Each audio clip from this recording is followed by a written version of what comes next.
नमस्कार। मैं डॉक्टर अर्चना त्रिपाठी। आज मैं प्रयोगात्मक भूगोल के अध्ययन के तहत रिमोट सेंसिंग के संदर्भ में हिस्टोग्राम इक्वलाइजेशन मेथड के संदर्भ में अपने विचार व्यक्त करने जा रही हूँ। इसके उदाहरण के तहत मैं किस प्रकार से जो इमेज होती है, इमेज का हिस्टोग्राम इक्वलाइजेशन मेथड्स के द्वारा इन्हांस किया जाता है, जिससे कि हम धरातली जो लक्षण होते हैं उसमें विभेदन स्पष्ट कर सकें। मैंने इससे पूर्व रिमोट सेंसिंग के 2 वीडियो शेयर किए थे। एक डिजिटल डाटा स्ट्रक्चर पे था और दूसरा maximum and minimum linear stretch पर था। आज हिस्टोग्राम इक्वलाइजेशन मेथड के संदर्भ में मैं इस पर विचार व्यक्त कर रही हूँ। तो सबसे पहले मैंने इस डिजिटल इमेज क्या होती है इसके पहले हमने बताया था कि डिजिटल जो इमेज होती है वो लघु आकार की समक्षेत्र जो पिक्चर तत्व होते हैं उनसे ये बनी होती है। डिजिटल इमेज में छोटे छोटे जो तत्व होते हैं उनको हम पिक्सल कहते हैं और ये जो पिक्सल होते हैं ये किसी न किसी हर पिक्सल वैल्यू से कनेक्ट, हर पिक्सल की कोई ना कोई वैल्यू होती है और इसी वैल्यू के आधार पर हम जो धराती लक्षण उसमें विभेदन कर सकते हैं। अब 2 तरह की इमेज होती है, एक ग्रे स्केल इमेज होती है और दूसरी आपकी कलर इमेज होती है। अब ये जो इंटेंसिटी लेवल होता है, हमने आपको इससे पहले पूर्व वीडियो में बताया था कि 0 बिट है, 1 बिट है, 2 बिट है, 3 बिट है, 4 बिट है, 5 बिट और 6 बिट डेटा। तो जो ग्रे लेवल डिजिटल इमेज होती है उसमें क्या होता है कि डेटा ओनली एक ही, मतलब जैसे n बराबर 8 बिट है, n बराबर 8 बिट का मतलब हुआ कि आपका 2 into into 2 is two power 8। तो इसको 2 को 8 बार अगर मल्टीप्लाई करेंगे, 2 into 2 into 2 into 2 into 2 into 2,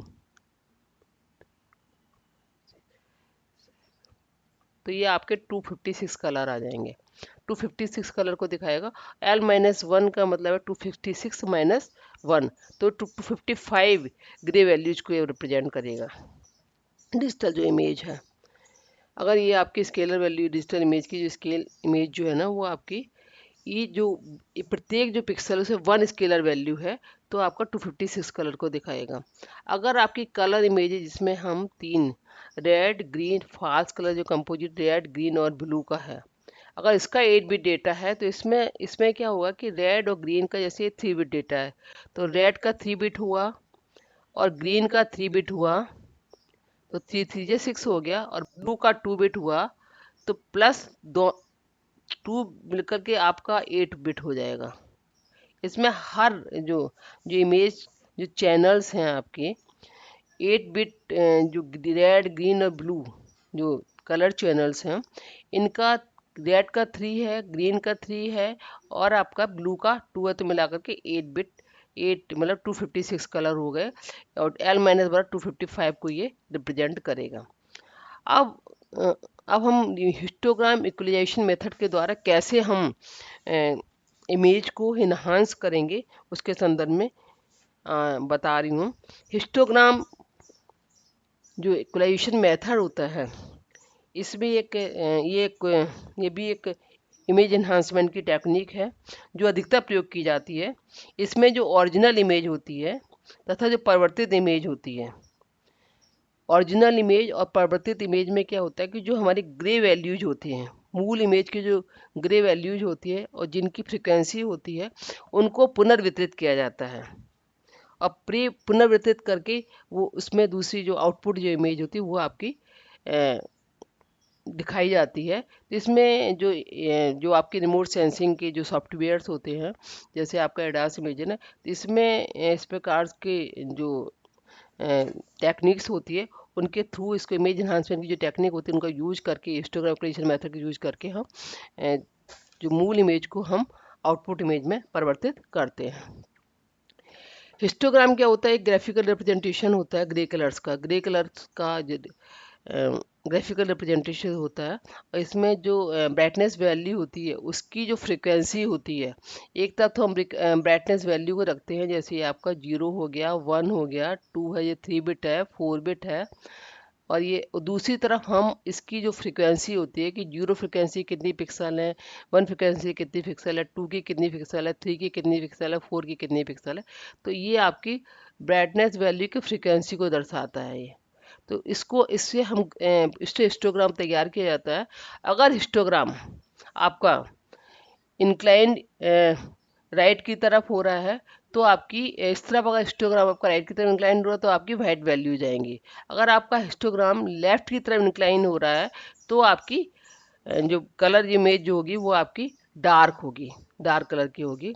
अगर बीच की होगी तो ये आपका तब भी इसमें जो लेबल ग्रे लेबल होगा, बहुत फ्यू ग्रे लेबल दिखाया जाता है। अगर इसी को हम जो विभिन्न सॉफ्टवेयर होते हैं रिमोट सेंसिंग के, जिससे इमेज को एनहांस किया जाता है, उन सॉफ्टवेयर के तहत अगर इसको हम हिस्टोग्राम इक्वेशन मेथड्स के तहत इसको पुनर्वितरित कर देते हैं तो हमारी जो इमेज होती है वो आपकी क्लियर दिखने लगती है। अब इसमें हमने कुछ इमेज ली हैं। इसमें ये आपकी मूल इमेज है जो हमें रिमोट सेंसिंग से प्राप्त हुई है। ये इमेज का जो हिस्टोग्राम है वो आपका लेफ्ट की तरफ इंक्लाइन है। और लेफ्ट की तरफ इंक्लाइन होने के कारण क्या होता है कि इमेज हमारी बिल्कुल ब्लर है, समझ में नहीं आ रहा कि इमेज है क्या। जब इसमें हिस्टोग्राम इक्वलाइजेशन मेथड का यूज किया गया और इसकी जो वैल्यूज है इसको पुनर्वितरित किया गया तो ये कलर आपके क्लियर दिखने लगे। तो हिस्टोग्राम इक्वेशन मेथड के द्वारा जो कंट्रास्ट होता है, जो कंट्रास्ट है, उस कंट्रास्ट को क्या कर दिया गया, पुनर्वितरित कर दिया गया। अब ये दूसरी एक इमेज है, इसमें हिस्टोग्राम जो है ना वो आपका राइट की तरफ सेंटर्ड है। और राइट की तरफ सेंटर्ड होने की तरफ आपकी वाइट वैल्यूज दिखेंगी, जब लेफ्ट में ब्लैक डार्क इमेज दिखेगी और वाइट की तरफ आपकी राइट की तरफ आपकी वाइट वैल्यूज दिखती है। तो ये वाइट वाइट दिख रहा है बिल्कुल। जब इसको पुनः वितरित किया गया इस इमेज को तो आपकी जो वैल्यूज हैं, देखिए आपकी इमेज आपकी बिल्कुल क्लियर होने लगी। तो हिस्टोग्राम इक्वेशन मेथड के द्वारा इसको जब दिखाया गया तो ये इमेज आपकी क्लियर दिखने लगी। जिसमें इसके द्वारा जो इमेज होती है उसको इसके कंट्रास्ट के लेवल को हम मतलब जो हमारे जिसमें कम होता है उसमें बढ़ा देते हैं, जिसमें अधिक होता है उसमें कम कर देते हैं। तो इस प्रकार से इमेज को हम जो धराती लक्षण होती है इमेज के उनको आसानी से हम पहचान लेते हैं। अब एक उदाहरण के द्वारा कि कैसे हम हिस्टोग्राम इक्वेशन मेथड के द्वारा हम इमेज को बढ़ाते हैं। तो एक क्वेश्चन दे रखा है, from A satellite digital image matrix 64x64 having 0 to 9 brightness value, the frequency of pixels for each brightness is given below. Enhance the image using the method of histogram equalization and compare the original and equalized histograms by representing them graphically. एक satellite image है जिसकी matrix 64x64 का मतलब है कि 64 इसकी रो है और 64 आपके कॉलम है। तो 64 आपके रो और कॉलम के ये मैट्रिक्स है और ये हर एक में इसका डिजिटल नंबर है, हर एक का डिजिटल नंबर है। 0 to 9 brightness value, 0 to 9 brightness value का मतलब है कि 0 बिट, 1 बिट, 2 बिट, 3 बिट और 9 बिट तक का इसमें डेटा है। Brightness, the frequency of pixel of each brightness is given below. Enhance the image, इस इमेज को हिस्टोग्राम मेथड के द्वारा इस इमेज को हमें इन्हांस करना है और ओरिजिनल और जो इक्वलाइज्ड हिस्टोग्राम है उसको ग्राफ के द्वारा शो करना है। तो ये क्वेश्चन है। अब इस क्वेश्चन के थ्रू हम कैसे इसमें हम इसको सॉल्व करेंगे वो हम आपको बता रहे। तो ब्राइटनेस वैल्यू है 0 B0, तो ये आपका 0 बिट डेटा हो गया, ये 1 बिट हो गया, 2 बिट हो गया, 3 बिट हो गया, 4 बिट, 5 बिट और आपका 6 बिट, 7 बिट और 8 बिट और 9 बिट होगा।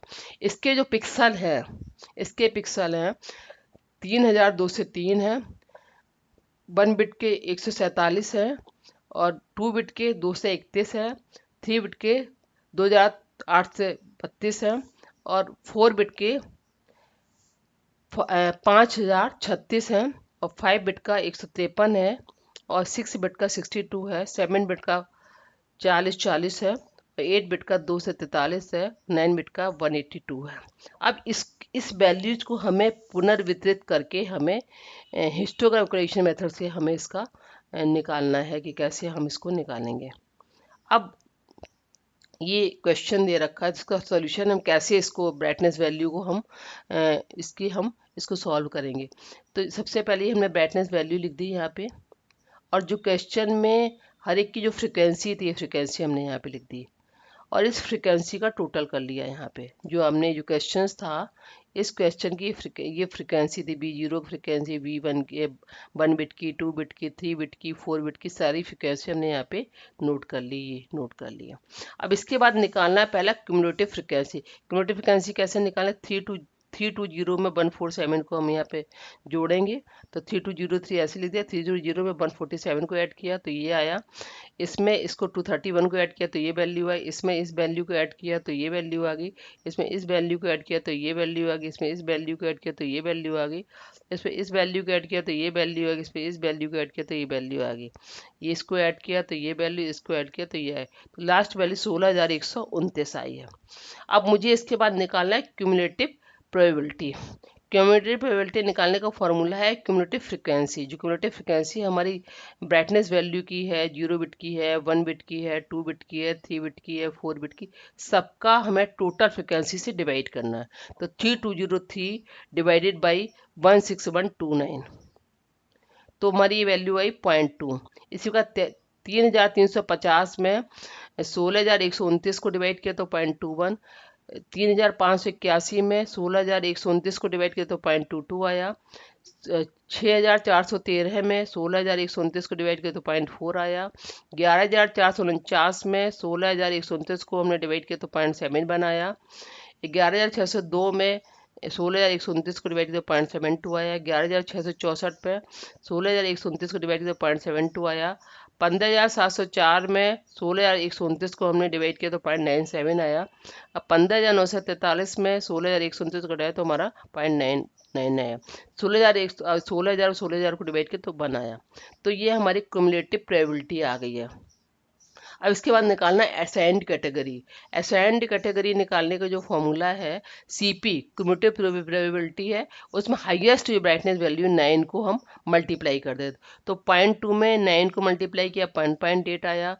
इस प्रकार 0.21 में हमने 9 को मल्टीप्लाई किया तो 1.9 आया। 0.22 में 9 को मल्टीप्लाई किया तो 0.2 आया। 0.4 में 9 को मल्टीप्लाई किया तो 3.6 आया। 0.71 में 9 को मल्टीप्लाई किया तो 6.4 आया। 0.72 में 9 को मल्टीप्लाई किया तो 6.5 आया। 0.72 में 9 को मल्टीप्लाई किया तो 6.5। 0.72 में 6.9 को मल्टीप्लाई 6.5, और इसी प्रकार 1 में 9 को मल्टीप्लाई किया तो 9 आ गया। तो ये हमारी सारी असाइन वैल्यू आ गई है। इस असाइन वैल्यू को आप हमें इसे ग्रुपिंग करनी है।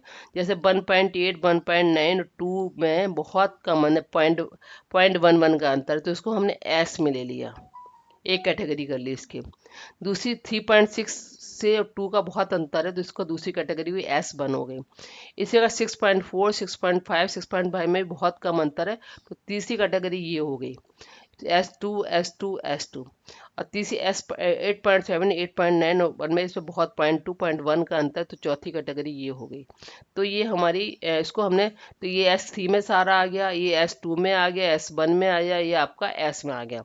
अब इसके बाद हमें क्या करना है कि हमें ये जो ग्रुप वाली जो वैल्यू है, जो जैसे ये B0 का B01, B02, इसकी B01 की 3203 आई थी आपकी फ्रिक्वेंसी। BB1 का आपके 147 आई थी। BB2 की 231 आई थी। और BB3 की जो वैल्यू आई थी 283 आया था। और इसको टोटल किया तो 3581 आया। B4, B5, B6 का टोटल किया तो हमारी 525 बनाया। B7, B8, और B9 को हमने इसको टोटल किया तो हमारी वैल्यू आई 4,465। तो ये जो वैल्यू ये फॉर्मूला है, ये इसकी जो ये वैल्यू है, इसको हमें टोटल करना है। ये तीनों वैल्यू को टोटल करेंगे, और इसका ये अलग बनेगा। इसकी वैल्यू को टोटल करेंगे, इसकी वैल्यू को टोटल करेंगे, ये इस वैल्यू को टोटल करेंगे, और इसके बाद हम इस वैल्यू को टोटल करेंगे। तो ये तीन वैल्यू को टोटल करना, इस तीन को टोटल किया, और ये तीन को टोटल करके तो हमारी ये जो वैल्यू है, ये आपकी यहाँ पे, ये तीन वैल्यू यहाँ पे टोटल है, एक वैल्यू ये टोटल है, तीन वैल्यू यहाँ टोटल है, तीन वैल्यू आपकी यहाँ टोटल है। तो इस प्रकार से हमने इसके टोटल वैल्यूज को कर लिया। अब करने के बाद में हम क्या करेंगे कि हम इसका ग्राफ बनाएंगे। ग्राफ बनाया हमने इसका। अभी हमने यहाँ पे brightness value V0 0 bit did 1 bit 2 bit 3 bit 4 bit 5 bit का हमने यहाँ पे कर लिया। और फ्रिक्वेंसी ऑफ पिक्सल जो हमारे क्वेश्चन में ये लिख रखा था, ये सारी की सारी मैं दे रखी थी, हमने इसको नोट कर लिया। अब इसके बाद जो ब्राइटनेस वैल्यू है, जैसे हमने अभी जो इसको मल्टीप्लाई किया था, ये इसको मल्टीप्लाई किया था, यहाँ पे पहला आया था आपका 3581, तो ये आपकी B2 पे ख़त्म हुई है, एस पे B2 पे ख़त्म हुई है, तो ये 3581 आपका B2 पे आ जाएगा। ये तो ये B2 पे आ गया, 3581 आया। तीसरा आपका यहाँ पे ये आपका B3 पे ख़त्म हुआ 2832, तो 2832 यहाँ पे हमने लिख दिया B3 पे, 2832 हमने B2 पे लिख दिया, B3 पे लिख दिया। इसके बाद अगला जो हमारा ये ब्राइटनेस जो वैल्यू है, ये हमारी B6 पे ख़त्म होती है, तो B6 पे 5251 हमने यहाँ पे लिख दिया, B6 पर 5251 लिख दिया। इसके बाद यहाँ पे ये आपकी B9 पे ख़त्म फिनिश हो रही है, तो 4465 हमने इस पे कर दिए, तो इसकी वैल्यू को हमने 4465 ही लिख दिया। अब हमें इसका फॉर्म वो बनाना है कि हिस्टोग्राम इक्वलाइजेशन मेथड के द्वारा। तो नीचे हमने एक्स एक्सिस पे हमारी ये ब्राइटनेस वैल्यू हो गई, ब्राइटनेस वैल्यू को लिख दिया, और यहाँ पे आपकी फ्रिक्वेंसी हो गई, फ्रिक्वेंसी जो आपने फ्रिक्वेंसी पूरी की पूरी फ्रिक्वेंसी लिख दी, फ्रीक्वेंसी फ्रीक्वेंसी ऑफ पिक्सल्स की हो गई है, फ्रीक्वेंसी ऑफ पिक्सल। इसके फ्रीक्वेंसी ऑफ पिक्सल्स को आपने यहाँ पे नोट कर दिया, यहाँ भी फ्रीक्वेंसी ऑफ पिक्सल हो गया। और ये आपकी एक्स एक्सिस जो इनपुट, ये इनपुट इमेज है, और ये आपकी आउटपुट इमेज है, ये आपकी आउटपुट इमेज है। इनपुट जो लो आपकी मूल इमेज है, आउटपुट इमेज आफ्टर इक्वलाइजेशन के बाद ही वो आउटपुट इमेज होगी।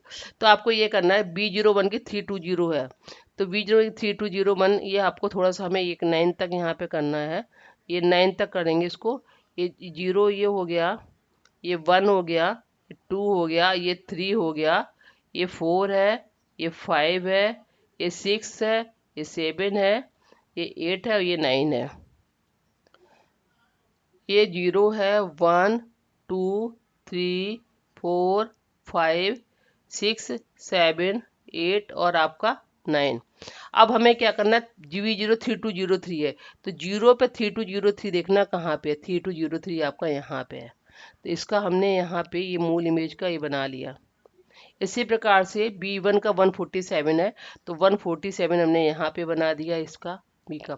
अब 2 का कितना है, 231 है, तो 231 हमारा इसका आधा होगा, तो इसको 231 ये कर दिया, ठीक है। इसके बाद B3 का 2832, तो B3 का 2832 है, तो 2832 2800 आ रहा है, 2832 आपका 2800 के आसपास आएगा, 283 सीधा 2832। उसके बाद फिर B4 का 5036, तो 4 का 5050 का आप 5036, तो वो आपका यहाँ आएगा, तो आप इसको 5036 आपका कर दे यहाँ पे कर दिया। उसके अलावा B5 का 153 का 5 का 153 हो गया। इसके बाद फिर B6 का 62 यहाँ पे कर दिया। उसके बाद B7 का 4040 का आपका यहाँ आएगा, तो ये 7 का 4040 करीब आपका बना दिया। इसके बाद B8 का 243 है, 243 कर दिया। इसके बाद B9 का 182 है, तो 182 यहाँ पे कर दिया। इस प्रकार से हिस्टोग्राम बिफोर इक्वलाइजेशन हो गया। अब हिस्टोग्राम आफ्टर इक्वलाइजेशन का है, B2 का 3581 है, B2 का 3581 है, 3581 कहाँ आपका आ रहा है, 3581, तो आपका यहाँ कहीं आ रहा है, तो B2 पे आपने 3581 ये कर दिया यहाँ पे। उसके बाद फिर B3 पे 2832, तो B3 पे 2832 कर दी, 2832 ये 2832 यहाँ पे हो गया आपका। उसके बाद फिर ये B6 पे 5251, B6 पे 526, B6 ये है, इस पर 5251 5251 5251, तो ये कहीं आगे जाके बनेगा B5 पे B6 पे B6 पे 5251, B6 पे हमने 5251 ये बना दिया, ये आपका ऊपर ऊपर जाकर 5251 बनेगा। इसके बाद ये इससे ऊपर पहुंचेगी 5251। इसके बाद इसकी 5600 करीब कर देंगे इसको, इसके बाद ये B9 पे 4,465 आपकी यहाँ का ही पड़ेगा, तो B9 पे 4,465 पे। तो इस प्रकार से हिस्टोग्राम इक्वेशन मेथड्स के द्वारा जो हमारी जो पिक्सल वैल्यूज़ थी उनको पुनः वितरित करके इमेज के जो फीचर्स हैं उनको, जो धरातलीय लक्षण है उनको पहचान विभेदन हम आसानी से कर सकते हैं। Thank you.